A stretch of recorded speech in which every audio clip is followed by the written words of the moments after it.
మాతృదేవోభవ. నేను మీ డాక్టర్ శ్రీధర్.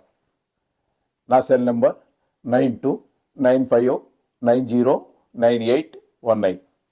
ఇప్పుడు మనం చెప్పుకోబోయే విషయం ఏంటంటే రవి సంక్రమణం. ఈ రవి సామాన్యంగా ఒక్కొక్క రాశిలో ఒక్కొక్క నెల చొప్పున తిరుగుతూ సంవత్సర కాలానికి పూర్తిగా ఒక రాశి చక్రాన్ని పూర్తి చేస్తారు.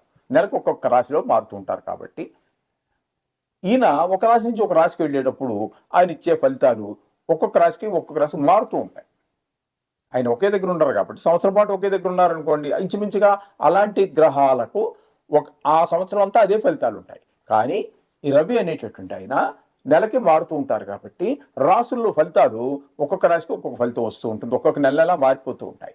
అయితే ఈ గోచార ఫలితాలలో మనకి ఈ రవి ఒక నెలకాలం ఉండటం వల్ల ఫలితాలు మారటమే కాకుండా ఇక్కడ దీన్ని సంక్రమణం అంటూ ఉంటారు. ఒక రాశి నుంచి ఒక రాశికి మారడాన్ని సంక్రమణము అంటూ ఉంటారు. ఇక్కడ ఇప్పుడు వరకు ఈ 15/3/2025 నుండి కుంభం నుండి మీనంలోకి ప్రవేశిస్తున్నారు. అక్కడ నెల రోజుల పాటు ఉంటారు. అంటే 14వ తారీఖు ఏప్రిల్ నెల 2025వ తారీఖు వరకు సూర్యభగవానుడు అక్కడే ఉంటూ ఉంటారు. ఇక్కడ మీనంలో ఉంటారు. ఇప్పుడు కుంభం నుంచి మీనంలోకి వెళ్తున్నారు కాబట్టి ఇక్కడ ఏ ఏ రాశుల వారికి ఏ ఏ ఫలితాలు వస్తాయి అనేటటువంటిది మనం తెలుసుకోవాల్సి ఉంటుంది. ఇక్కడ తద్వారా మేషరాశి ఇప్పుడు కుంభంలో మీనంలో ప్రవేశిస్తున్నారు కాబట్టి మీనరాశి నుంచే మనం ఫలితాలు ప్రారంభం చేసుకుంటూ వస్తాం. ఇక్కడ మీనరాశిలో ప్రవేశించారు కాబట్టి 15వ తారీఖు 3వ నెల 2025న అక్కడి నుంచి ఒక నెల రోజుల పాటు ఇక్కడ జన్మంలోనే రవి యొక్క ప్రవేశం జరుగుతోంది. అంటే చంద్రుడు ఉన్న దగ్గర నుంచే ప్రవేశం జరుగుతున్నది. కాబట్టి ఇక్కడ ఈ మీనరాశి వారికి ఫలితాలు ఏ విధంగా ఉంటాయి అంటే దేహార్తి చిత్త సంతాప కాలాతిక్రమ భోజనం బంధుమిత్ర సుహృద్వేష చంద్రరాశిగతౌ రవి.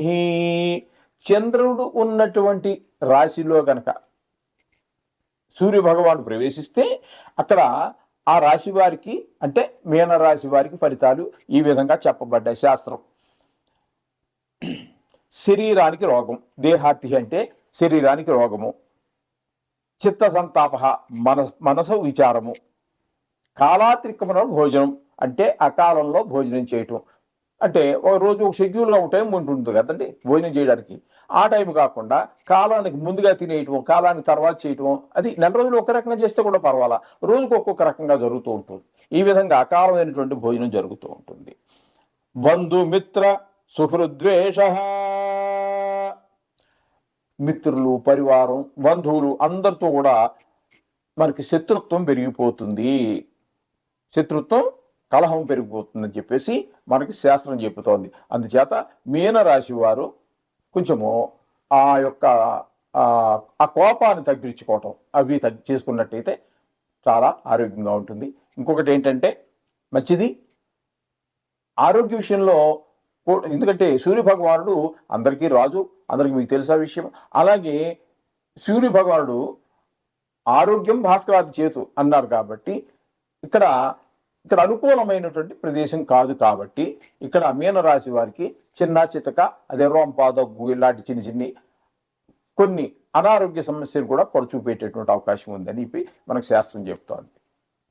చేత సూర్యభగవానుడికి మనం పరిహారంగా ఖచ్చితంగా చెప్తున్నాం కదండి, ప్రతిరోజు కూడా మనకి ప్రతి నిమిషం కూడా ఆ భగవంతుని ఈ నవగ్రహాల యొక్క అధీనంలోనే మన జీవితం నడుస్తూ ఉంటుంది. కాబట్టి ఎవరు ఎన్నైనా చెప్పనివ్వండి, ఈ నవగ్రహాల యొక్క శ్లోకాలు, బీజాక్షరాలు ఏదో ఒకటి మీరు కనుక రోజు కనుక చేసుకున్నట్టయితే చిన్న చిన్న దోషాల నుంచి మనం బయటపడవచ్చు. ఒకవేళ ఇంతకు మించి కనుక ఏదైనా అనారోగ్యం గట్టిగా చేసినట్టయితే గోధుమలు 1 కేజీ బావు తీసుకోండి, ఒక బ్రాహ్మణుడికి 50 100 దక్షిణ ఇచ్చేసి అది కనుక దానం చేసుకున్నట్టయితే, అది కూడా ఆదివారం చేయండి. అంటే తలుచుకోవడం, పూజ చేసుకోవడం ఏ రోజు చేసినా పర్వాలా.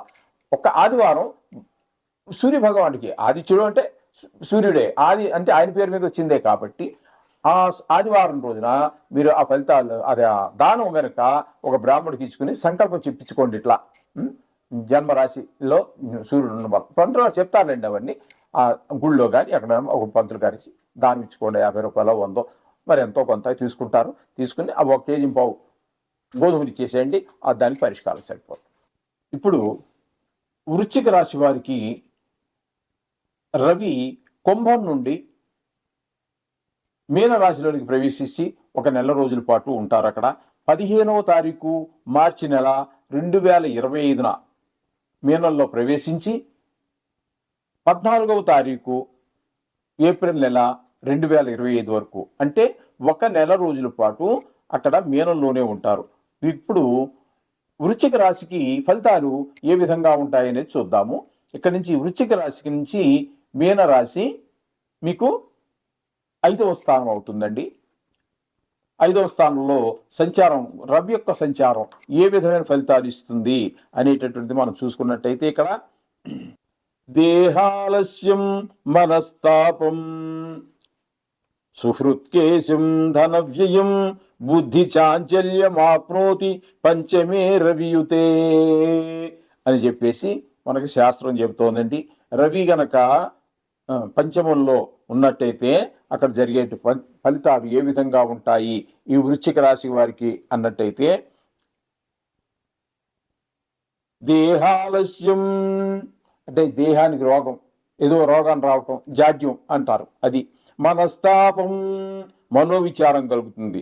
సుహృత్కేశం మంచి వాళ్ళందరూ కూడా మనకి